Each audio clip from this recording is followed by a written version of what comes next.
A warning from Bill Gates about artificial intelligence. The Microsoft co-founder is sounding the alarm in a new essay he's put out, arguing that the AI industry is not admitting the real risks of the technology, and he says it should be, quote, the world's top priority to deal with those risks. He writes, the turbulent AI era is here. The choices we make now are critical. He says AI will either be the greatest equalizer ever invented or the worst source of injustice. Gates thinks the world is not preparing for what's to come. I spoke to Gates earlier in an exclusive TV interview. Bill, you said that there's no plan to ease the entry into the AI era and that we underestimate the impact of AI. In what way? Well, over the last year, these AIs have gotten dramatically more powerful, even faster than I expected. And they're now capable of causing cyber attack risk, bioterrorism risk, psychosocial risk.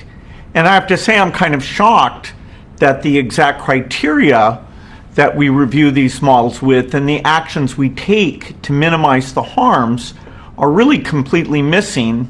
And the broad dialogue, we get all of society talking about the trade-offs here, that's just not taking place. And so, we've got to minimize these harms through careful review and criteria, and we have to accelerate the good stuff, or else, we could have a complete backlash that AI would suffer from.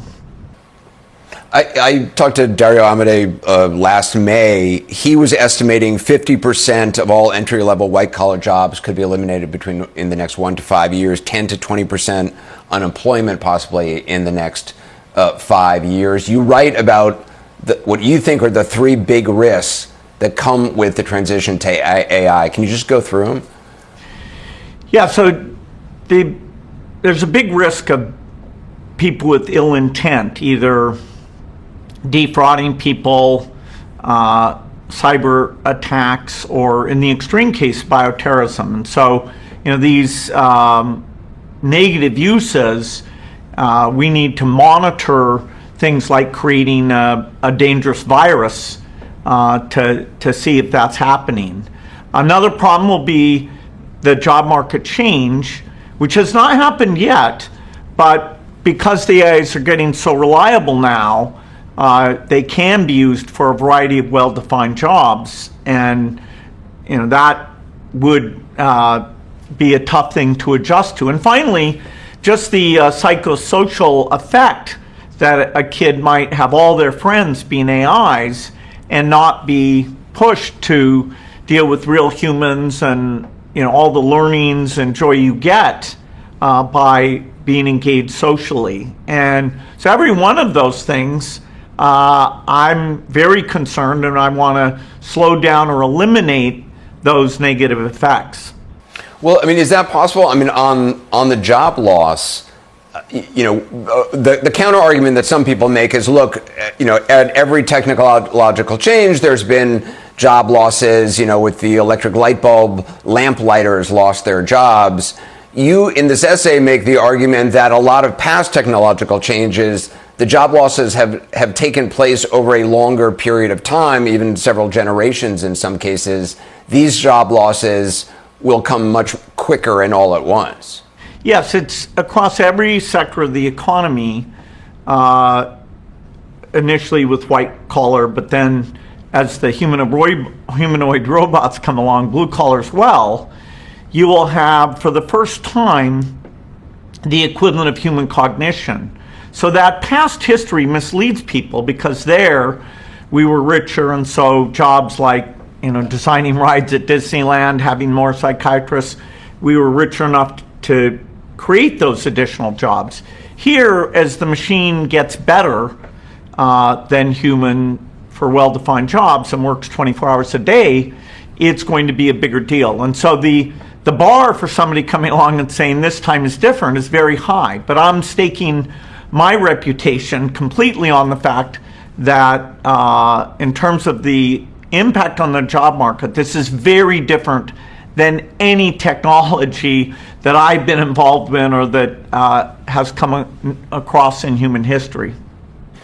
How concerned are you about, and do you think society has kind of considered enough, what the impact of just people not having, or machines or computers being able to do jobs much better than humans can? I mean, like, what happens to pride in work or human initiative? Or, I mean, you write about what happens to kids and critical thinking. That seems really alarming to me. Yes. The AIs can do unbelievable good, including if you want to learn more, and have an aid to help make better decisions, analyze data. I'm, a very excited user, but it is such a dramatic change that I really expected this last year, as we crossed the threshold of danger, that society would get involved in this dialogue. Instead, right now, you have, people in the industry sort of disagreeing with each other, but to get the right solutions politically, to bring the right expertise to bear, to make it democratically valid, to move as quickly as we need to, it's got to be the academicians, it's got to be more corporate voices, and eventually, politicians in both parties listening to these concerns and making sure we don't end up with some, sort of just pure black and white stop it all, because we don't have the right reviews and thresholds and safeguards. As a parent, it's hard to fully grasp what's going to happen in the next 5 years, let alone 15. What do you say to parents about, if you had little kids now, how would you be approaching this?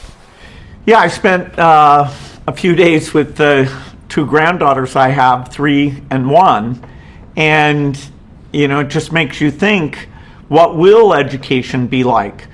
I divide the challenge here into 2 periods. We have the next 20 years where the AIs are not able to make all the food and do the manufacturing and maintain all the robots. And so you'll have, once you get to that 20-year period, you'll have deep purpose issues, but you'll have a lot of abundance.